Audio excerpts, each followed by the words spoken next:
Hezbollah mengklaim melancarkan serangan ke pangkalan militer Israel di selatan Naharia sebagai balasan atas tewasnya Komandan Pasukan Radwan, Ahmad Galeb Balot.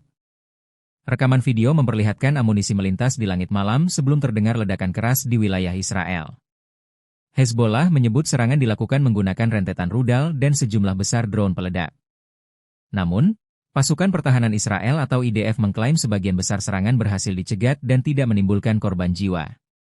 Ketegangan meningkat setelah Ahmad Galeb Balot tewas dalam serangan udara Israel di Beirut pada Rabu lalu.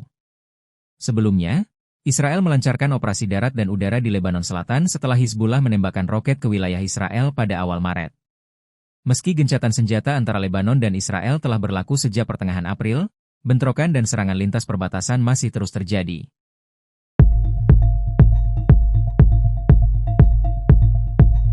Tentara militer Israel (IDF) terlihat melompat dari tank Merkavanya saat drone FPV Hizbullah hendak menghantam. Sementara itu, markas komando yang baru didirikan Israel juga menjadi sasaran. Pusat konsentrasi ini dikabarkan hancur. Mengutip Al-Mayadeen pada 10.5, hal ini terlihat dari video yang dirilis Hizbullah terbaru. Dirinci, Hizbullah melakukan serangan pada 8.5 di mana menargetkan lokasi Nimr al-Jabal. Lokasi itu dikabarkan baru didirikan militer Israel, tepatnya di seberang kota Alma al-Sha'ab di Lebanon Selatan. Drone terlihat terbang menuju lokasi tersebut sebelum melihat tank Merkava di dalam lokasi dan menyerangnya. Menjelang akhir video, seorang tentara Israel terlihat melompat dari tank tempurnya, tepat sebelum drone Hizbullah menargetkannya saat tentara musuh itu melarikan diri. Sementara itu, dikabarkan bahwa drone FPV Hizbullah juga terbang di atas tank yang menuju markas komando yang baru didirikan di kota itu, dihantam dan hancur. Adapun juru bicara militer Israel menyatakan 3 tentara, termasuk seorang perwira, terluka dalam sejumlah insiden di dekat perbatasan Lebanon pada Sabtu. Satu di antara insiden melibatkan pesawat tak berawak Hizbullah yang ditembak jatuh, sementara seorang prajurit cadangan mengalami luka serius dan 2 lainnya luka sedang.